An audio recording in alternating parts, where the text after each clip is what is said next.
Bon, bah, donc, je m'appelle Christian Bonatti, comme c'est marqué là.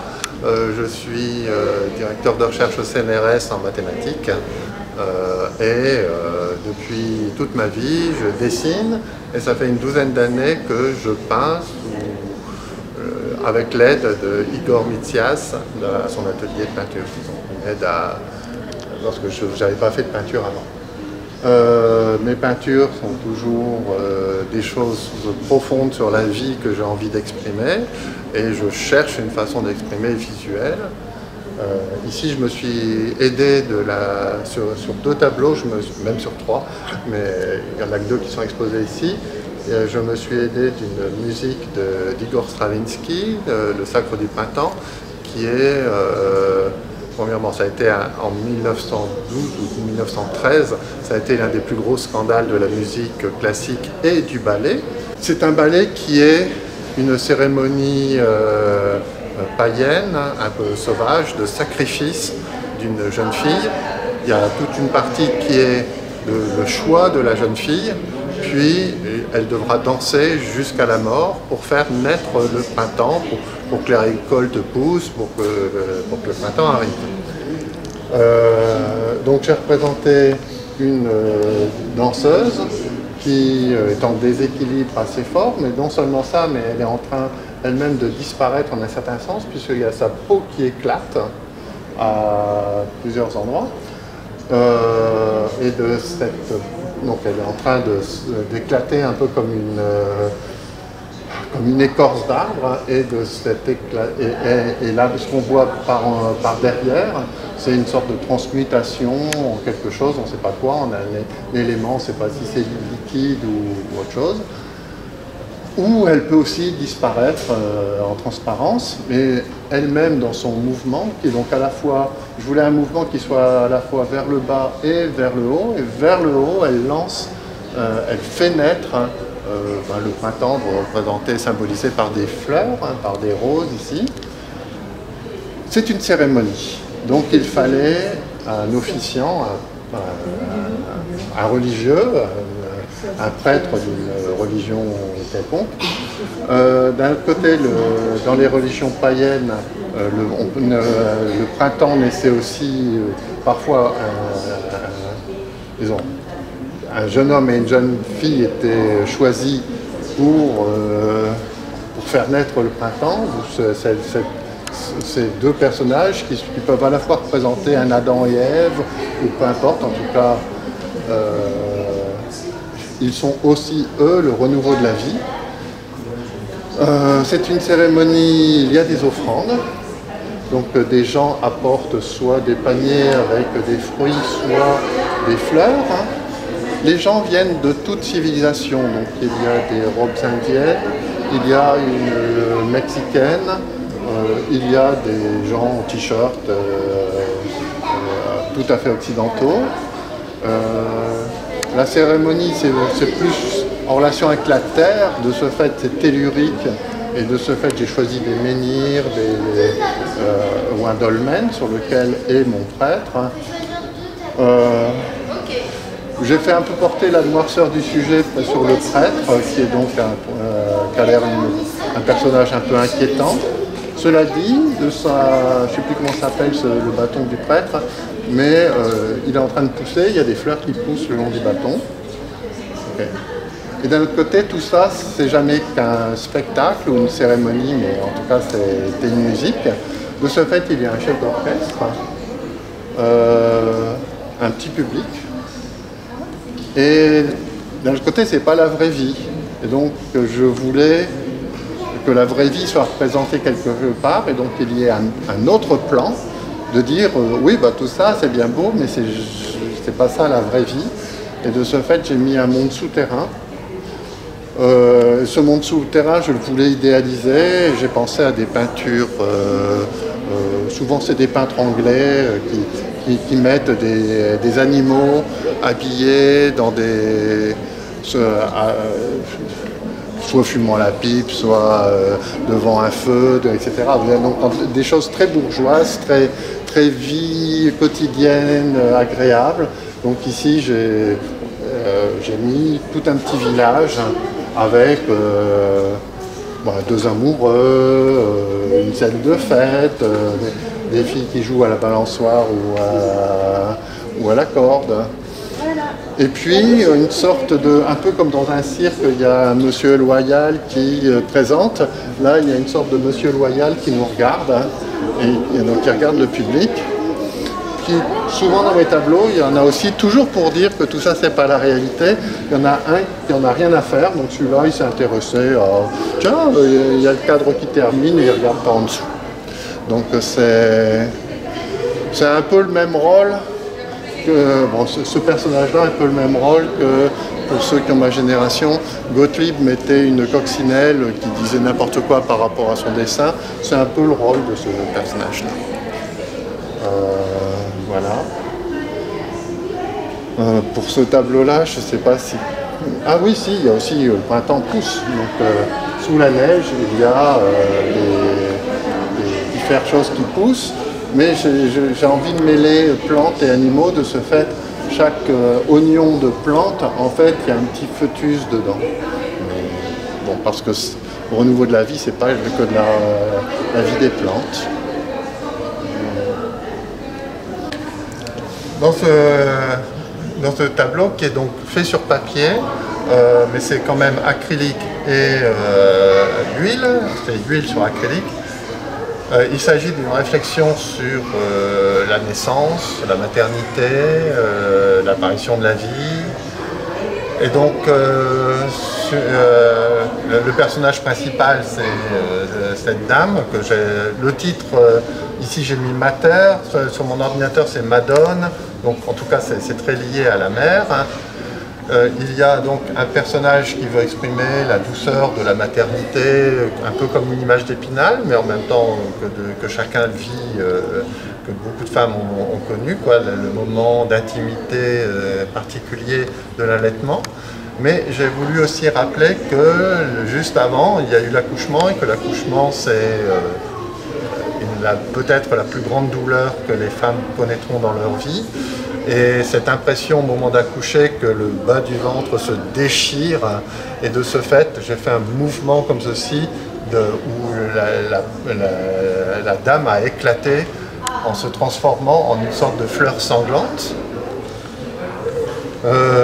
Cette fleur sanglante se répète en des fleurs qui sont ici, qui poussent dans l'eau. C'est pas des fleurs réalistes, mais c'est des fleurs qui veulent rappeler la forme qui est là. D'un autre côté, les fleurs, de même que la naissance, c'est donc pour les plantes, la naissance, les organes de leur reproduction, c'est les fleurs. De ce fait, mettre des fleurs, ça participe à la naissance. Bon, de ce fait, il y a des cordons ombilicaux qui vont vers une sorte de placenta. Et ce placenta, je voulais mettre quelque chose de vraiment désagréable dedans, parce que l'accouchement passe par des moments très désagréables. Et à un moment, il m'est apparu que l'une des violences que depuis un siècle ou deux, on met aux femmes qui accouchent, c'est de les faire, c'est que l'accouchement se passe dans une pièce complètement impersonnelle, froide, avec une lumière clinique. Donc j'ai mis comme ceci une salle d'accouchement avec des médecins qui savent faire, alors que très certainement c'est fini. On ne sait pas si ça s'est bien passé, si ça s'est mal passé. Mais en tout cas, j'ai voulu parler du fait que ce moment le plus intime de notre vie se passe dans un endroit très impersonnel et très froid. C'était une violence. L'autre chose, c'est que dans beaucoup de...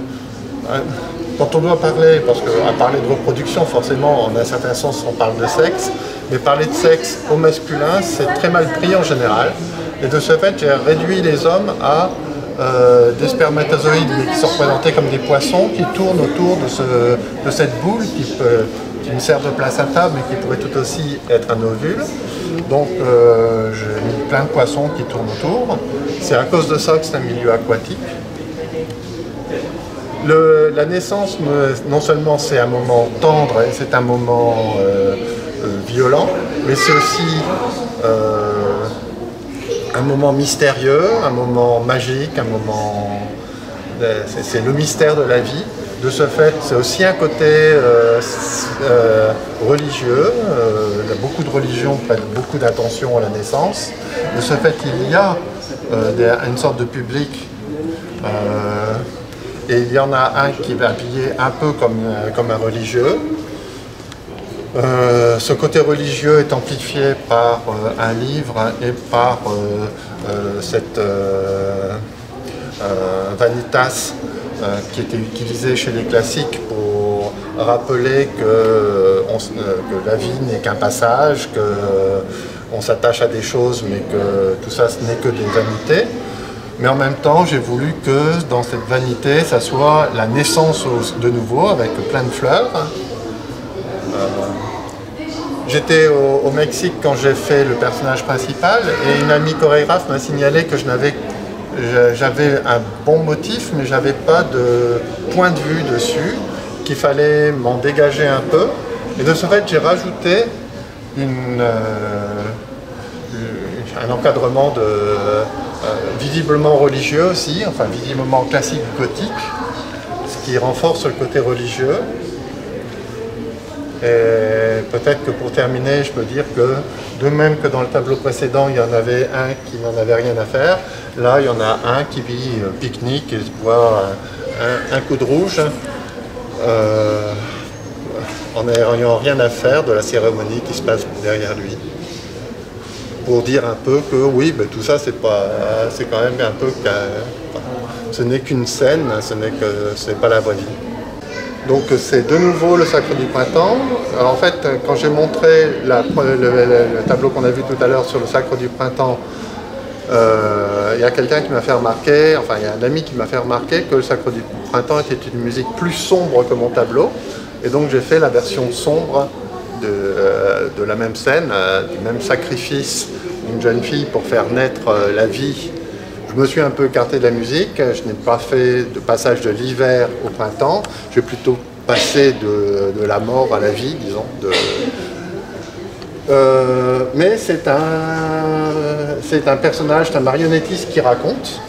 Donc il y a un marionnettiste qui manie un pantin. Le pantin est dans la même position que la personne qu'on voit derrière, donc c'est lui qui raconte. Il a un petit public de grenouilles, de poissons. Il y aura un autre public qui viendra un peu plus tard. Donc ce qu'il raconte, c'est que alors qu'on est dans une ambiance très sombre et peut-être inquiétante,